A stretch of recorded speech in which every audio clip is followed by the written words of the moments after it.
tontons du mondial, Joseph Ruiz.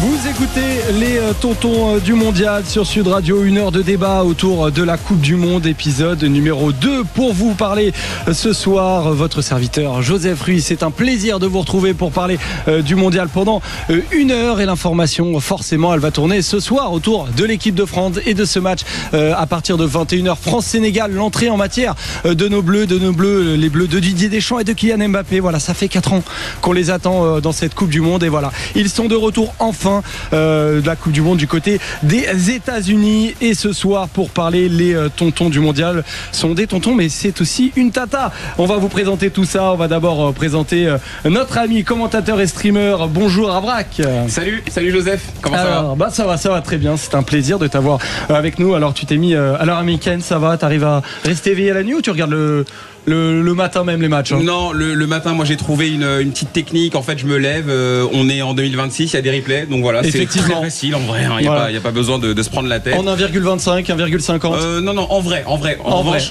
je reste quand même sur le vrai rythme, ouais, c'est mieux. J'avoue que j'aime bien le 1,50, ça fait perdre un peu moins de temps, mais surtout qu'il y a plusieurs matchs des fois à regarder. Il peut y en avoir jusqu'à 3 par nuit. En face de toi, un autre tonton du mondial, il est commentateur lui aussi, c'est Quentin Mingoal. Bonjour Quentin. Bien le bonjour, un tonton, j'ai pris un coup de vieux là, c'est la première fois qu'on m'appelle tonton à 32 ans. T'es pas encore tonton dans la vraie vie? Si, ça y est, je suis tonton, voilà, mais c'est comme ça, c'est des choses qui arrivent comme ça parce que j'ai l'impression de vieillir après. Non mais voilà, c'est des choses qui arrivent de vieillir malheureusement. Quentin, à peine arrivé, tu vas avoir la lourde tâche du penalty en fin d'émission. Est-ce que tu peux nous révéler un peu de quoi tu vas parler? Il y a plein de sujets à parler, mais il y en a un moi qui me dérange particulièrement, c'est le cooling break. Tu vois, le cooling break, je suis pas la pause fraîcheur. Ouais, la pause fraîcheur en français exactement. Alors il y en a qui l'appellent la pause hydratation, mais en tout cas pour moi c'est une pause qui vient complètement tuer le match. J'expliquerai pourquoi en fin d'émission. On attend ça avec impatience. Effectivement, ça fait de la polémique, cette cooling break qui peut durer jusqu'à 3 minutes, des fois même un petit peu plus. La tata du mondial, voilà, elle est là, elle est présente, c'est Virginie Guilin. Bonjour Virginie. Bonjour à tous. Alors Virginie, on va te présenter un peu. Il y en a certains qui t'ont déjà entendu à l'antenne de Sud Radio d'ailleurs. Pourquoi? Parce que tout simplement t'es arbitre notamment dans la Ligue Occitanie. Et t'arbitres à quel niveau? Au niveau régional, c'est ça? J'arbitre de la R1 garçon et je suis également journaliste, donc très heureuse d'être parmi vous ce soir. Effectivement, une formation de journaliste, et tu l'es encore journaliste, et t'arbitres tous les week-ends effectivement, et on va avoir des femmes d'ailleurs qui vont arbitrer le mondial. Il y en a une ou deux exactement? Tout à fait, alors il y a 2 centrales, il y a une mexicaine et il y a une américaine, mais en tout il y a 6 femmes qui officient donc dans la Coupe du Monde cette année, donc à la VAR, en assistana et également au centre. Et rappelons bien sûr que c'est Stéphanie Frappard, la française, qui a ouvert le champ des possibles aux femmes arbitres en 2022 au Qatar. Donc c'est chouette de voir de plus en plus de femmes sur la plus grande compétition du monde au football. Et on aura l'occasion d'y revenir, mais pour le moment, les amis, les tontons, on n'a pas trop de polémiques d'arbitrage ni rien. Il n'y en a pas vraiment, pour le moment en tout cas. A priori, pour le moment, moi j'ai même l'impression que c'est une Coupe du Monde dans laquelle les décisions, enfin même c'est même pas les décisions, c'est les petites technologies, le ballon là avec la petite fréquence, voilà, ça marche en fait. Ouais. C'est la première fois que j'entends des gens dire que c'est bien ce qui se passe au niveau arbitrage. Ils ont 4 GoPro sur la tête, mais il y avait un arbitre hier quand même qui est passé un peu à côté de son match.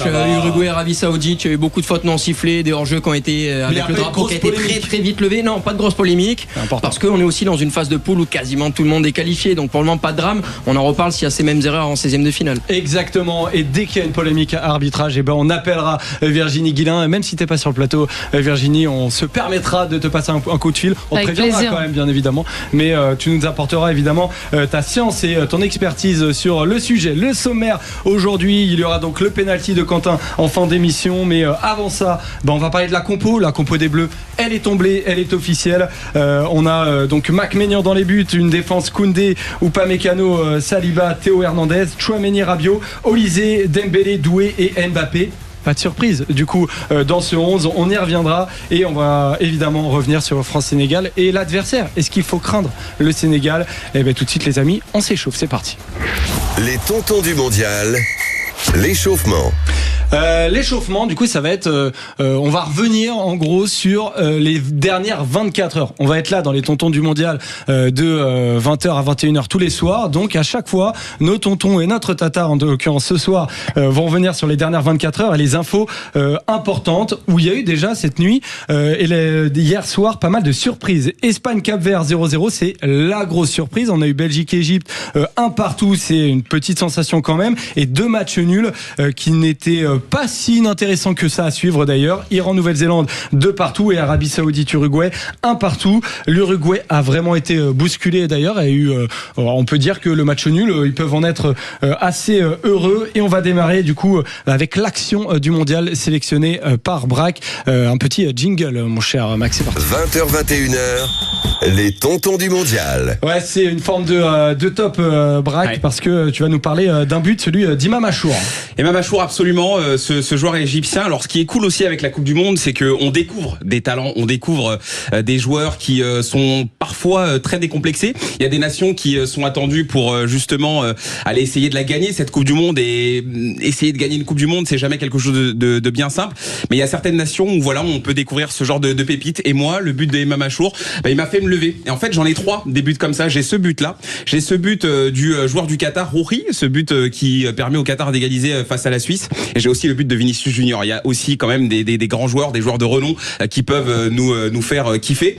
Moi, ce but-là, en fait, c'est dans sa conception. C'est-à-dire que le ballon arrive, le mec ne se pose pas de questions. Il y a une forme un peu, voilà, c'est ça. Il y a une forme un petit peu d'instinct, une forme un petit peu de lâcher prise. Il y a même un petit peu une forme d'inconscience en fait dans ce qu'il fait, parce que il pourrait réfléchir, il pourrait se demander est-ce que j'ai pas un coéquipier à ma droite, est-ce que j'ai pas un coéquipier à ma gauche. Non, la frappe elle part. Ouais. Et en plus de lui, il a en face de lui Thibaut Courtois. Donc moi, ce genre de but, j'appelle ça des buts Coupe du Monde. Vraiment, c'est des buts vrai, en fait où tu vois ça, tu te dis ah bah voilà, on a les joueurs qui vont nous faire rêver. Ça c'est vraiment c'est vraiment génial. Les grosses frappes en Coupe du Monde, ouais. On en a vu notamment de certains Allemands, Thorsten Frings 2006, merci, bien sûr, exactement, Quentin Mingoal. Mais c'est vrai que les grosses frappes après l'entrée de la surface, c'est toujours un truc qui est assez exceptionnel, et ça arrive très souvent effectivement en Coupe du Monde. On va passer au choix de Quentin, et tu vas nous parler d'un homme qui a mis 2 passes décisives et qui a crevé l'écran.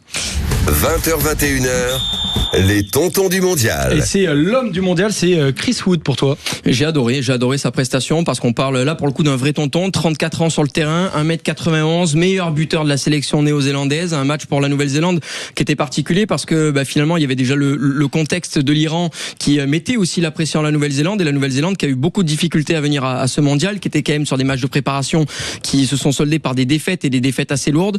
Et cet homme-là était le leader attendu de son équipe, et il a assumé son rôle de leader à merveille, avec ce binôme aux côtés d'Elijah Just qui a été merveilleux. Just, c'est un joueur qui joue à Motherwell en Écosse et qui a fait une saison qui a été absolument fabuleuse. C'est pas des superstars, on est d'accord là. Absolument pas. Wood peut-être un petit peu plus. On parle d'un joueur qui a évolué quand même, voilà, toute sa carrière en première ligue. Nottingham à l'heure actuelle, même s'il a été blessé cette saison, il a évolué dans le passé à Newcastle, mais là, impressionnant, parce que la Nouvelle-Zélande lui a envoyé des ballons, vraiment les ballons au charbon sur un numéro 9, voilà, où c'est ce qu'on attend d'un 9 de 34 ans. Exactement, un grand quignon devant, et puis débrouille-toi mon grand, et là c'était contrôle poitrine, protection de balle, j'attends que mes coéquipiers viennent, et puis autour de lui il y avait Elijah Just qui venait énormément combiner avec lui, 2 passes D, une de la poitrine, la deuxième est fabuleuse également. Donc voilà, que dire de cet homme qui a 34 ans et est parvenu à faire prendre un point presque historique à la Nouvelle-Zélande à lui seul. Ouais, il y a des comme ça, des joueurs qui sont pas forcément des superstars, mais qui vont arriver sur le devant de la scène, et la Coupe du Monde permet ça aussi. C'est des images qui restent en fait. Effectivement, voilà, c'est ça. Totalement. Et là, en l'occurrence, Chris Wood de la Nouvelle-Zélande, peut-être qui va devenir peut-être le Will Griggs, dont on avait entendu parler, de l'Irlande, qui avait donné notamment une superbe chanson du côté de l'Irlande. On va évoquer pour terminer un chiffre avec toi, Virginie, c'est 7,8 millions, et on vous explique tout de suite pourquoi. 20h-21h, les tontons du mondial. Ouais, parce que c'est un chiffre de réseaux sociaux, c'est ça? C'est même monté, là on est à 8,7 millions, c'est le nombre d'abonnés sur Instagram du Cap-Verdien Vozinha, donc le gardien qu'on a pu voir arrêter 7 magnifiques frappes de la part des Espagnols, qui étaient annoncés donc favoris. C'était un match magnifique, vraiment j'en tremble encore. Je trouve ça assez dingue qu'une petite nation comme le Cap-Vert puisse briller autant, et là c'est la preuve aussi que quand on a 40 ans, qu'on fait notre première Coupe du Monde, on peut briller. On n'a pas besoin d'être une superstar, on peut aussi attirer la lumière quand on est dans l'ombre. Il comptait 50 000 abonnés dans le match. Et là il est à 8,7 millions en 24 heures. Mais c'est dingue parce que c'est même pas la première histoire comme ça de cette Coupe du Monde. On avait eu des youtubeurs étrangers qui s'étaient dit on va se lancer le challenge de trouver le joueur avec le moins de followers. Ils ont trouvé le défenseur latéral néo-zélandais Tim Payne qui avait seulement 4000 followers. Quelques jours plus tard, il était à plusieurs millions d'abonnés déjà. Incroyable. Donc finalement, c'est l'occasion pour des joueurs qui sont méconnus de devenir tout simplement des superstars mondiales désormais. Et peut-être de trouver un contrat, parce qu'il est en fin de contrat du côté de Chavez, des deux portugaises. Non mais absolument, et c'est fou en fait, cette Coupe du Monde, elle peut raconter de nouvelles histoires. On est à l'ère des réseaux, on est en 2026, et c'est vrai que à l'époque on se contentait juste de voir des mecs briller sur le terrain. Aujourd'hui on peut prolonger l'histoire, et qui nous dit que ce mec-là ne va pas devenir une star au-delà d'être juste un gardien de foot. Effectivement, en tout cas pour le moment ça va être une star des réseaux sociaux, plus d'1 million d'abonnés les amis. Allez, on revient dans les tontons du mondial et on va revenir sur la compo des Bleus notamment, mais d'abord on va se poser la question, est-ce qu'il faut craindre ce Sénégal? 20h-21h, les tontons du mondial, Joseph Ruiz. À 21h, et ce soir sur le plateau on est avec Braque, Quentin Mingoal et Virginie Guilin, et le France-Sénégal c'est dans un peu moins désormais de 45 minutes. Voilà, on a envie que ce match démarre forcément, et beaucoup de questions vont se poser. On va revenir tout à l'heure sur la composition des Bleus, pas de surprise, mais avant ça on va parler de l'adversaire des Bleus, du Sénégal, et de notre capacité à les battre. Est-ce qu'on doit craindre le Sénégal qui, on le rappelle, est champion d'Afrique, en tout cas sur le terrain. Après les instances, on dit que le Maroc finalement était champion d'Afrique, mais voilà, Papio et les Sénégalais s'estiment eux champions d'Afrique, et ça va être difficile de dire le contraire. Ce qui est sûr, c'est que c'est une équipe très solide. Une question, on vous la pose, vous pouvez aussi nous répondre à cette question sur les réseaux sociaux, sur notre compte Instagram, sur YouTube aussi, vous n'hésitez pas. Est-ce que vous avez peur du Sénégal? On vous la pose, et je vous la pose en plateau. Quentin Mingoal, est-ce que on va, oui ou non, faut avoir peur de ce Sénégal?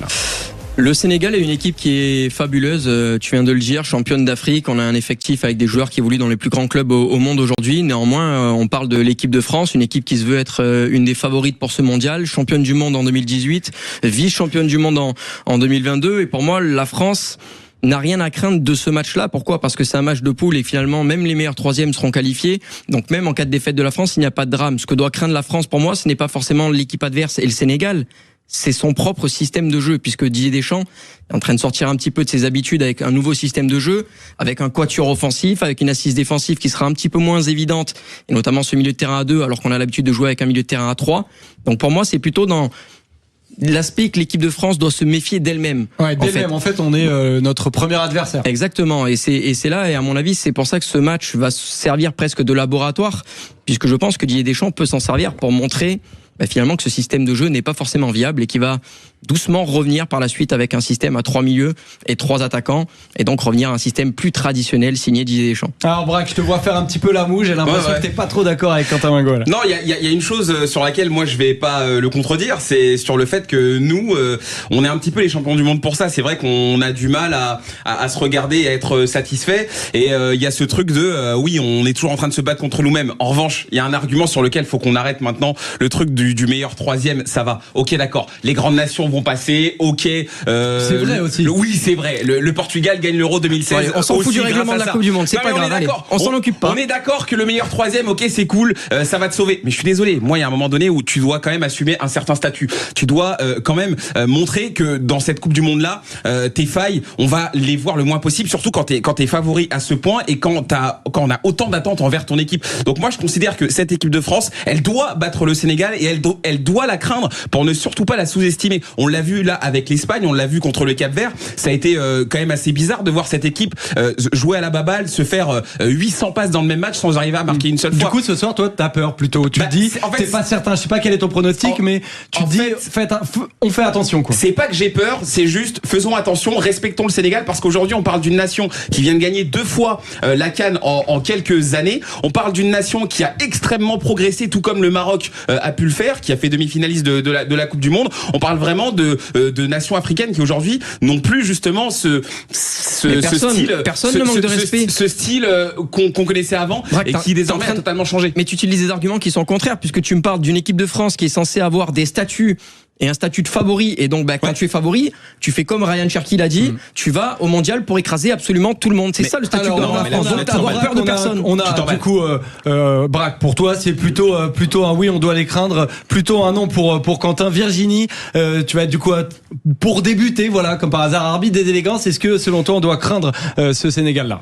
Alors tout à fait, je pense qu'il faut sous-estimer aucune équipe, comme l'a dit très bien le sélectionneur Papio en conférence de presse tout à l'heure. Virginie, c'est parfait, on va pouvoir l'écouter.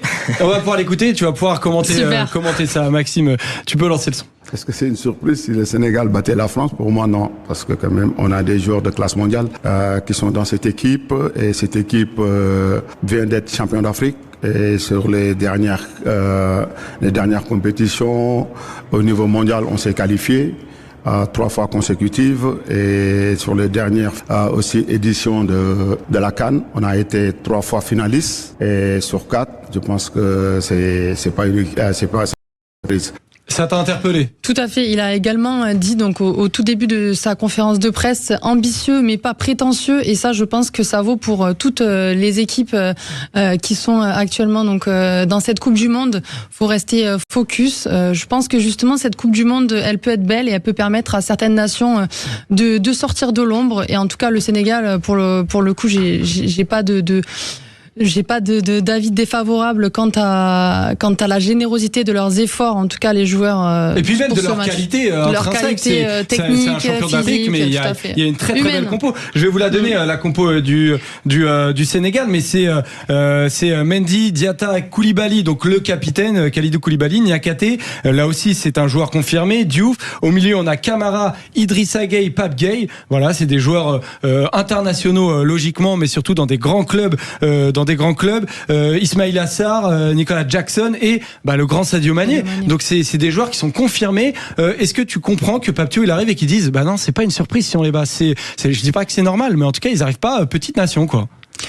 Moi, ce que je retiens du coup de cette équipe, bon, comme on va pas répéter un petit peu tout leur palmarès, mais ce que je retiens, c'est l'envie aussi de faire briller ce pays. Je pense qu'ils restent aussi sur un goût amer de la dernière CAN. Donc, je pense qu'ils ont des choses à prouver aussi, et en toute humilité, ils vont prouver qu'ils sont capables d'aller titiller cette équipe de France, même si je n'ai aucun doute sur la victoire de nos Bleus, mais je pense que ça va être relativement compliqué. C'est vraiment des joueurs qui vont toujours au bout de leurs actions, qui sont collectivement liés aussi, ce qu'on ressent quand on regarde leurs matchs, notamment et le premier match justement, le match amical qu'ils ont gagné, donc très intéressant, et je pense qu'on peut avoir des surprises, même si en tout cas, pour ma part, je sais qu'on va gagner. Tu vas gagner les Bleus. Mais ça a tout, ça a tout un peu du match piège, forcément, Quentin. Après, toi, tu estimes justement qu'on n'a pas trop à craindre du Sénégal. Mais voilà, on peut estimer aussi que, je sais pas si c'est du 50-50 en termes de niveau. Nécessairement non. On peut dire non. Mais voilà, c'est une forme de match piège quand même. Oui, mais évidemment que ça a tout d'un match piège, parce que l'équipe de France a un nouveau système de jeu, parce que l'équipe de France a de nouveaux joueurs qui n'ont aucune expérience en Coupe du Monde, parce que cette équipe de France-là a du mal parfois à commencer ses compétitions. On se rappelle de ce match d'ouverture contre l'Australie, où pourtant Didier Deschamps avait cédé un petit peu à l'opinion populaire en mettant cette fameuse attaque que tous les Français attendaient, et c'était il y a 8 ans. Et finalement, l'équipe de France avait galéré contre l'Australie. Rappelle-moi, ils ont fait quoi à la fin de la compétition? À la fin de la compétition, ils ont gagné. Voilà, ils ont été champions du monde. Exactement. Donc tout ça pour dire que tu peux tomber contre un adversaire avec beaucoup de qualité et autant de qualité comme l'est le Sénégal, mais pour autant, tu peux faire un mauvais match ce soir. mais ça ne viendra pas définir parfaitement ta compétition et la suite de ta compétition. Non, mais moi, il y a une seule chose où en fait je suis pas d'accord avec ça, c'est que le Sénégal aujourd'hui, on peut plus les considérer comme une petite équipe, comme l'équipe africaine que l'équipe européenne va annoncer. Après, je sais pas si Quentin estime que c'est une petite équipe. Ah non, c'est une grosse équipe. Ouais, voilà. Non mais parce que en fait, pour moi aujourd'hui, quand tu as un France-Sénégal, moi c'est comme si je voyais un France-Pays-Bas par exemple. Honnêtement, le Sénégal aujourd'hui avec ce statut de champion d'Afrique, je suis désolé, c'est plus une équipe, c'est plus une équipe qui aujourd'hui si tu la bats, c'est normal. Mais aujourd'hui si j'aurais tu le bats même Sénégal, si c'était France-Pays-Bas, j'aurais exactement le même discours. Ouais. L'équipe de France se veut favorite, l'équipe de France n'a rien à perdre sur ce match parce que même si tu le perds, c'est pas un drame. Par définition, tu ne crains aucun adversaire. Ça, c'est une très bonne question, Braque. Et je voulais la poser, mais t'as raison, parce que t'as commencé à l'évoquer avec les troisièmes qui l'emportent. Mais au-delà de la question de est-ce qu'on va se qualifier ou pas, il y a une question de confiance, tout simplement. Virginie, je sais pas si t'es d'accord, mais est-ce que selon toi, on n'a rien à perdre sur son match? Ou est-ce que voilà, vu qu'on va se qualifier de toute façon, c'est pas très grave, comme l'Espagne a fait 0-0 contre le Cap-Vert, ça changera pas grand-chose. On a déjà vu des équipes perdre le premier match et être championne du monde. Bien évidemment, seulement le premier match c'est extrêmement important, c'est aussi une empreinte dans cette histoire de Coupe du Monde de 2026. Donc il faut montrer qu'on a une ossature défensive c'est une des vraies questions qu'on va se poser, l'ossature défensive des Bleus et ces fameuses transitions où on peut être en grande difficulté. Tout à fait. Il faut vraiment montrer tous nos atouts, montrer qu'on est un collectif, qu'on est liés, qu'on sait jouer ensemble, qu'on reste humble, montrer une belle image de la France tout simplement et du football français au monde entier. On va se poser la question d'ailleurs des secteurs de jeu. On a commencé un petit peu à l'évoquer. Braque. Si on te pose la question des secteurs de jeu dans lesquels on peut souffrir ou non, quel bilan finalement tu fais avant ce match-là? Quelles sont tes attentes? Moi, ça me paraît absolument évident, c'est le milieu de terrain. Le milieu de terrain, c'est le grand questionnement qu'on a depuis maintenant un mois. C'est Didier Deschamps qui emmène 4 ou 5 milieux de terrain seulement. Et là, on va jouer avec justement ce schéma à 2, la doublette à 2. Quand on sait qu'en face, le Sénégal a aussi beaucoup marché sur la dernière CAN parce que son milieu était extrêmement en place, extrêmement conquérant avec Lamine Camara, avec Pape Gueye, avec Idrissa Gueye. Ces joueurs-là, on sait qu'ils s'entendent super bien. Aujourd'hui, si tu perds la bataille du milieu de terrain contre le Sénégal, c'est plus comme si tu la perdais en 2002. En 2002, quand tu perds contre le Sénégal, tu perds parce que il y a ce but de Papa Bouba Diop qui arrive. Aujourd'hui, si tu perds au milieu de terrain, je pense que le match, tu risques de passer un très mauvais moment. Donc je pense que c'est là où véritablement il va y avoir un vrai enjeu. Élément numéro 1 pour toi. Quentin, est-ce que c'est l'élément numéro 1 pour toi, la bataille du milieu? C'est un élément important, mais celui qui m'alerte le plus, c'est la bataille sur les ailes. Moi, de mon côté, avec Jules Koundé et Théo Hernandez qui ont été choisis. C'était une des grandes questions de la prépa. Exactement. À droite, on parlait de Malo Gusto si on voulait une option offensive et Jules Koundé si on voulait une option plus défensive. C'est Koundé qui était titularisé. Et de l'autre côté, on avait peut-être Lucas Digne qui a un côté fiable mais moins puissant physiquement et Théo Hernandez qui peut connaître peut-être quelques erreurs et quelques défaillances dans un match, mais qui lui, paradoxalement, est très bon offensivement. Donc, on a vu que d'un côté, on a choisi le choix défensif ça reste à prouver aujourd'hui, et de l'autre, parce que on le voit plus dans le championnat et sur la dernière saison à Milan, il sort d'une mauvaise saison, mais techniquement et historiquement sur les dernières années, Théo Hernandez fait partie des meilleurs latéraux à ce poste de latéral gauche au monde. Maintenant, voilà, on va voir si les Français sont capables d'arriver à cadenasser les ailes sénégalaises. Ça sera ça aussi une clé du match importante parce que une défense solide, ça permettra à nos attaquants de pouvoir attaquer plus librement. Virginie, un secteur de jeu dans lequel tu as particulièrement un œil? On va dire l'arbitrage déjà. En premier lieu. L'arbitre ce soir va être un arbitre qui a déjà arbitré l'équipe de France, c'est ça? Exactement. Donc l'arbitre ce soir c'est Alizera Fagani. Donc il est né en Iran et il fait partie de la fédération australienne.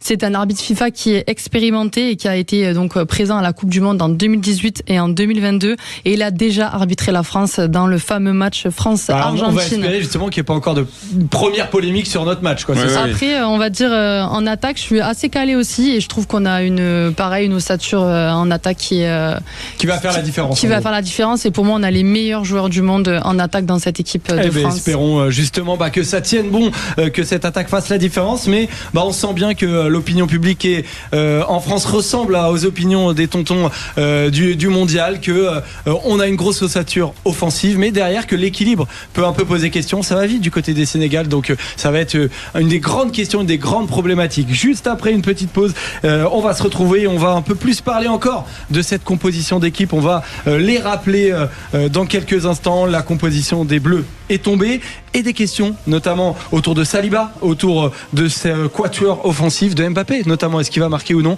Ça va être très important. Il faut qu'il marque, le capitaine des Bleus. À tout de suite. 20h-21h, les tontons du mondial. Joseph Ruiz. On est ensemble jusqu'à 21h, heure du match France-Sénégal. On attend avec impatience le début des Bleus qui sont à l'échauffement, forcément en ce moment, dans 28 minutes pour être exact. Le coup d'envoi de la Coupe du Monde des Bleus. Et pour en parler autour de la table, Braque, Quentin Mingoal et Virginie Guilin continuent à analyser. On a encore une bonne demi-heure tous ensemble et on va se pencher vers la composition de l'équipe de France, que je rappelle: Mike Maignan dans les buts, une charnière défensive, Saliba, Upamecano, les latéraux Théo Hernandez et Jules Koundé seront présents sur le terrain, une doublette au milieu, Rabiot, Tchouaméni. Indice, lequel? Forcément le Ballon d'Or, Ousmane Dembélé. L'autre Parisien présent sur le terrain, c'est Désiré Doué. Sur l'autre aile à droite, c'est Michael Olysée qui nous a fait du magnifique, de l'exceptionnel en préparation. Le sera-t-il autant? On se posera la question. Et le capitaine Kylian Mbappé, énormément d'attentes, on en parlera ici. Je suis impatient d'avoir vos attentes et votre vision sur l'importance de ce match-là, notamment pour Kylian Mbappé. Tout de suite, pause fraîcheur. Les tontons du mondial, la pause fraîcheur. Pause fraîcheur pour faire plaisir à Quentin, forcément. En tout cas, elle est moins longue que pendant les matchs. Donc c'est bien. Ça, on va voir. J'espère qu'elle va être un peu plus longue complet, parce que c'est l'ensemble de la séquence. Mais j'espère qu'en tout cas, tu vas la préférer. Oui, ça aussi j'espère. Je te dirai la réponse à la fin. Et pour ceux qui nous rejoignent dans les tontons du mondial sur Sud Radio, ce sera notamment l'objet du penalty sur la dernière partie d'émission, et c'est un avis fort qui sera défendu par Quentin.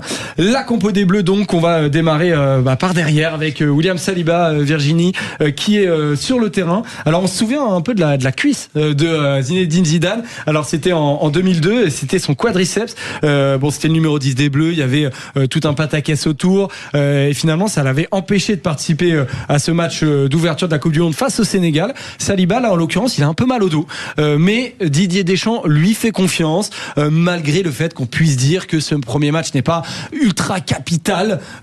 Pour lui, en tout cas pour Didier Deschamps, il est capital. Peut-être que vous partagez l'avis d'Aidé. Virginie, est-ce que selon toi, on devait prendre le risque de mettre Saliba sur le terrain? S'il a pris le risque de le mettre sur le terrain, c'est qu'il en a les compétences, que ça soit technique, humaine, et que sa santé le permet. Donc moi, je fais confiance à Didier Deschamps. Pour moi, c'est aussi un des meilleurs sélectionneurs au monde de par sa carrière. Donc je lui fais confiance et je vais voir du coup ce qui donne sur le terrain. Ouais, parce que Saliba, si ça avait pas été lui, ça aurait sûrement été Maxence Lacroix ou Ibou Konaté. D'ailleurs, je ne sais pas. L'un est peut-être passé un peu plus compliqué, Konaté quand même là.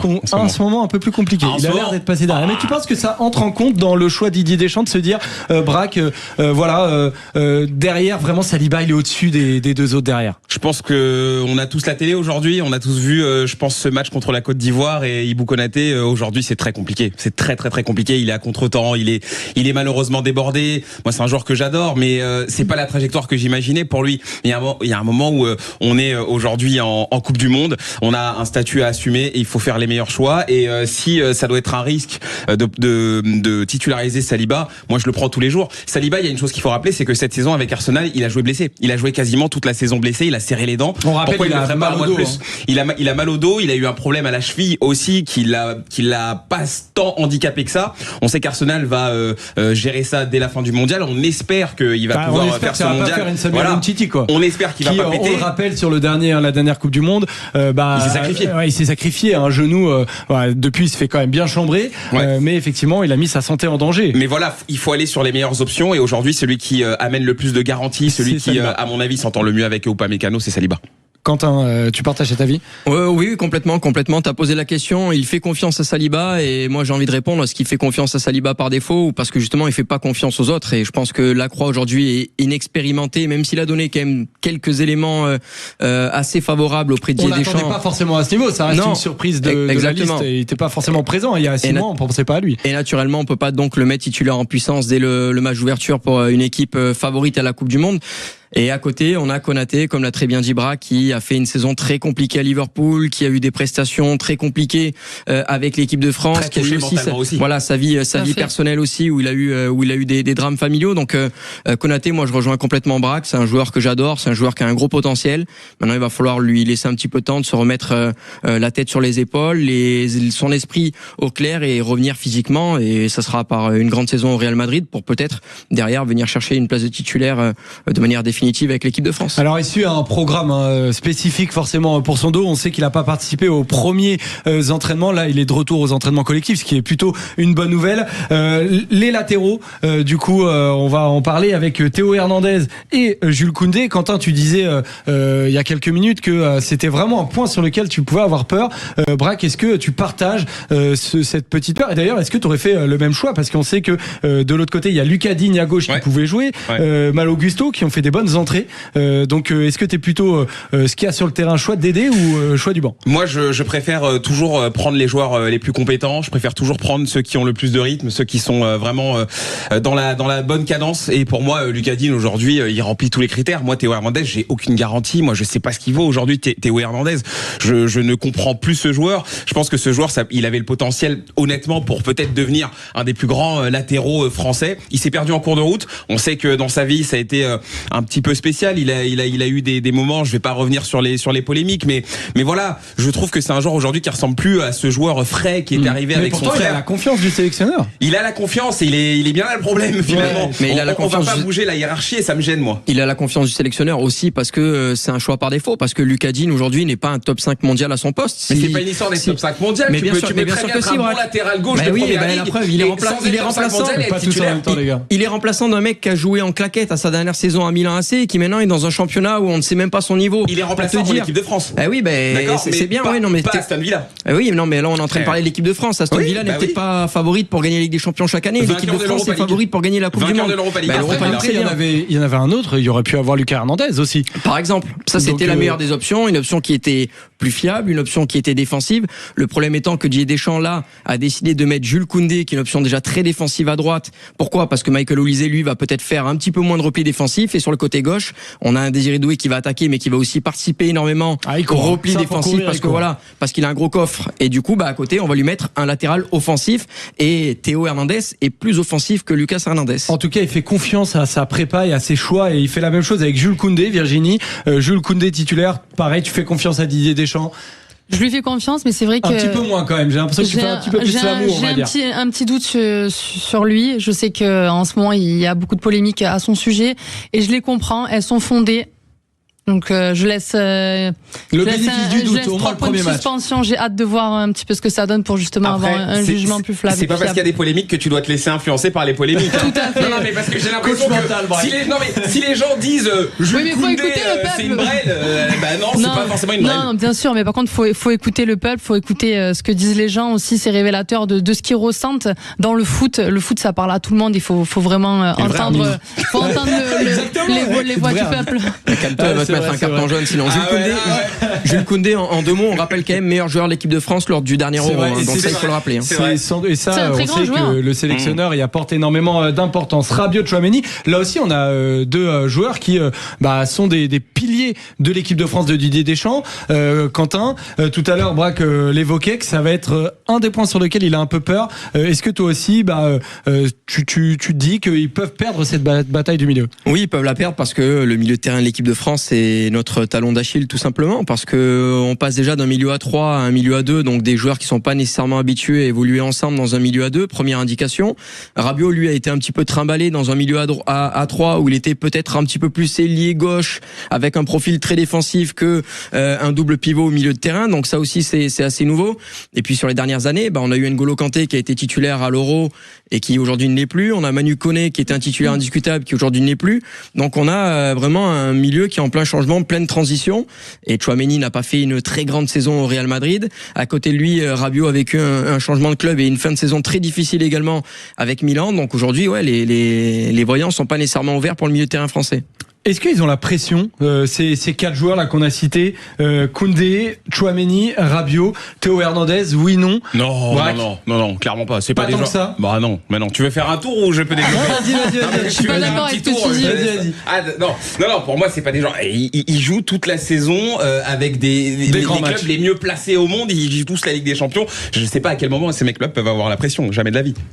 Virginie. Quand tu joues une Coupe du Monde, bien sûr que tu as une pression qui est différente, une pression médiatique, une pression aussi. Enfin, ta santé mentale est extrêmement mise à l'épreuve et peu importe qui tu sois. Cette santé mentale. Oui, mais là, c'est justement, elle est encore de nouveau éprouvée. Enfin, à chaque compétition, à chaque match, tu as une pression qui, pour chaque joueur de l'équipe, même ceux qui sont sur le banc, ils ont une pression extrême qu'il faut prendre en compte et respecter. Tu me dirais ça pour quelqu'un qui a jamais joué une Coupe du Monde ou pour quelqu'un. Là, Rabiot, Tchouaméni, tout ça, c'est des gars quand même. Ils ont joué Coupe du Monde, ils ont joué Euro, ils ont joué Ligue des Champions. La pression, chaque Coupe du Monde est différente. On le voit déjà dans l'effectif. Il y a des nouveaux joueurs, une nouvelle génération qui entre en jeu. Donc. Pour moi, en tout cas, cette pression-là, elle est bien sûr qu'elle existe. Et puis même, il y en a qui en parlent librement, médiatiquement aussi. Plus pour certains que pour d'autres. D'ailleurs, Koundé, il y va très souvent sur ce genre de thème de santé mentale. Bon, on espère quand même qu'ils vont la maintenir, la soutenir cette pression et y répondre parce que il peut y avoir des choix qui peuvent être faits dès ce premier tour. Ça va être aussi important pour ceux qui ont la confiance de Didier Deschamps. Voilà pour la première partie de la compo. On va évoquer la deuxième partie de la compo. 20h-21h, les tontons du mondial. Et la deuxième partie de la compo, les amis, chers tontons et chers tata, c'est quelque chose de solide, de puissant. Dembélé, Doué, Kylian Mbappé, Michael Olise. Certains disent que c'est notre plus grande force, d'autres peut-être notre plus grande faiblesse et ils aimeraient voir un 4-3-3 et non pas un 4-2-3-1. Quentin, toi, selon toi, déjà en évoquant le placement Ousmane Dembélé en 10 et Kylian Mbappé en pointe, est-ce que c'est la meilleure des configurations? Avant de commencer, je vais te demander qui a dit que c'était notre plus grande faiblesse. Je veux rencontrer cette personne maintenant. En termes d'équilibre. Ouais, non, mais je veux la rencontrer maintenant là, et ça peut mal se terminer même, je pense, si je viens rencontrer cette personne. Non, c'est pas la meilleure compo pour moi. Pourquoi? Parce que c'est quelque chose de très simple. Michael Olise a été probablement le meilleur ailier droit au monde cette saison avec le Bayern. Ousmane Dembélé au poste numéro 9 a été Ballon d'Or, donc meilleur joueur du monde. On a un Ryan Cherki qui derrière a été un joueur fabuleux, un des joueurs sensations de cette première ligue et qui se retrouve cantonné à un rôle de remplaçant, et Kylian Mbappé qui lui potentiellement pourrait être un des tout meilleurs à son poste s'il jouait sur l'aile gauche ou sur l'aile droite comme on a pu le voir en 2018, en 2022, notamment dans le passé. Donc pour moi, la meilleure animation, ça serait naturellement d'avoir Olise à droite, Kylian Mbappé à gauche, Ousmane Dembélé en 9 et Ryan Cherki en 10. Pourquoi? Parce que ce sont chacun individuellement... Désiré Doué de ce 11. Je sortirai Désiré Doué de ce 11 parce que malheureusement, si je me fie à la saison en club, chacun individuellement à son poste a fait partie ou a été tout simplement le meilleur joueur du monde. Le problème étant qu'on sait que Kylian Mbappé a envie d'évoluer au poste de numéro 9, donc Ousmane Dembélé, lui, le plus facile, on a entendu des sons contraires, comme quoi il aimerait être à gauche. D'ailleurs, il a donné un peu dans l'interview du Parisien un petit gage en disant, comme par hasard, c'est son frère qui posait la question. Tu vas bientôt défendre. Exactement, Virginie. C'est de la communication. Ils le font très très bien. On est d'accord qu'il y a une petite idée derrière de dire à Didier Deschamps, je suis capable de défendre. Il faut le faire. Voilà, c'est tout ce qu'on attend de lui. Maintenant, il va falloir le faire. Et s'il le fait, il redeviendra comme il était dans le passé, un des tout meilleurs joueurs du monde. Parce que s'il stat et qu'en plus il défend, ça sera une merveille pour l'équipe de France. Alors, la dernière question autour de la compo, c'est Kylian Mbappé, les amis. Kylian Mbappé, c'est un match très important pour lui, Virginie, parce que voilà, il a été très décrié, il est beaucoup sorti dans les médias en se défendant aussi. Est-ce que selon toi, Kylian Mbappé, ce soir, tu lui fais confiance pour planter? Et s'il plante pas, qu'est-ce qui peut se passer? Pour moi, c'est un joueur qui est polyvalent. Lui-même, il l'a dit, annoncé en interview. J'ai confiance en lui, j'ai confiance en son leadership, en ses qualités de joueur, en ses qualités humaines. C'est clairement pour moi un des meilleurs joueurs du monde. En tout cas, aussi le meilleur joueur de l'équipe de France. J'ai l'impression qu'il a réussi quand même à solidifier cette équipe de France qui était un peu fébrile au début, puisque la nouvelle génération qui arrive, qui a un petit peu de mal à s'intégrer, à s'imposer, il mérite son brassard de capitaine. Il mérite totalement son brassard de capitaine. C'est pas le cas de tout le monde qui pense ça. Et j'ai l'impression aussi qu'il a su voir chez ses coéquipiers et les nouveaux notamment leurs forces, leurs atouts. En tout cas, c'est ce qu'il a laissé transparaître lorsqu'il a fait cette interview justement chez nos confrères Le Parisien. Il les présente bien. Il les a très bien présentés. Moi, j'ai appris plein de choses aussi sur certains joueurs de notre équipe de France. Après, c'est pas un documentaliste, Kylian Mbappé. C'est un joueur. Non, mais j'ai l'impression que des fois, il est un peu attaché de presse comme ça. Mais en fait, il a aussi le rôle en tant que capitaine de communicant. Il veut mettre cet habit-là. Et il communique bien mieux que Didier Deschamps. Ça, on est tous d'accord pour le dire. Meilleur buteur de l'équipe de France de l'histoire, Braque. Tu lui fais confiance à Kylian Mbappé? Oui, mais bien sûr que je lui fais confiance. En fait, il faut surtout pas commencer à rentrer dans le jeu, surtout le petit jeu malicieux de ceux qui veulent le voir sur le banc, parce que ça, c'est le refrain qui monte énormément en ce moment. C'est Kylian Mbappé. L'équipe de France, ça jouera mieux sans lui. Absolument pas. Cette Coupe du Monde, elle va commencer et on va très vite se rendre compte, je pense, que c'est avec ce genre de joueur justement qu'on peut casser des lignes et qu'on peut casser des schémas comme celui que le Sénégal va nous présenter ce soir. Et moi, je vois Kylian Mbappé bien rentrer dans sa compétition. Je pense qu'il en a sous la semelle et on va le voir très vite. Il y a Nabil Djellit hier qui nous disait ici sur le plateau du Tonton des Mondiales, il était remonté. En tout cas, il était bien dans sa Coupe du Monde, mais il nous disait qu'il y avait quand même un petit Mbappé bashing. Tu partages cet avis-là? Oui, bien sûr, le Mbappé bashing, c'est terrible. Alors, je pense qu'on n'a pas assez de temps aujourd'hui pour en parler, pour développer sur la question. On a toute la Coupe du Monde ensemble, mon cher Braque. On va pouvoir en reparler, mais oui, ce Mbappé bashing, c'est un phénomène qui est quand même assez inédit dans l'histoire du football français. Et je dis bien dans l'histoire du football français. On n'a jamais vu ça avec aucun joueur, même avec Karim Benzema, même avec Franck Ribéry, même avec tous les joueurs qui se sont mangés des murs avec l'équipe de France. Kylian Mbappé, c'est la première fois qu'on voit ça. Et je le trouve très fort. Honnêtement, je le trouve très fort. Alors c'est vrai que c'est un phénomène de communication. C'est un mec qui sait très bien ce qu'il fait, c'est très bien ce qu'il dit. Mais honnêtement, réussir à supporter ça, savoir que le pays te déteste à ce point, et il le dit, il l'exprime, il le dit qu'il sait très bien que les gens ne l'aiment pas. Moi, je trouve ça fort. Le pays déteste Mbappé. Je sais pas, Quentin, si tu partages cet avis-là. Moi, je le partage totalement. Je vois pas comment on peut ne pas le partager, honnêtement. D'ailleurs, peut-être une partie du pays qui a une forte communication. Qui l'attend en tournée, en tout cas. Une partie de Français lui fait confiance. Moi, je le vois à travers les émissions que je fais. On a l'habitude d'en faire ensemble avec Braque. Je suis un des fervents défenseurs de Kylian Mbappé. À chaque fois, ça me retombe dessus. Je prends des sauces monumentales sur les réseaux sociaux parce que je défends systématiquement Kylian Mbappé. C'est l'armée numérique. Ah, mais là, il y a l'armée numérique. Il y a les supporters du PSG. Il y a les supporters français. Non, mais déjà, on a le droit de dire beaucoup de choses. Voilà, on a le droit de tout dire. Mais attention, parce que t'es pas sûr d'être là demain, par contre.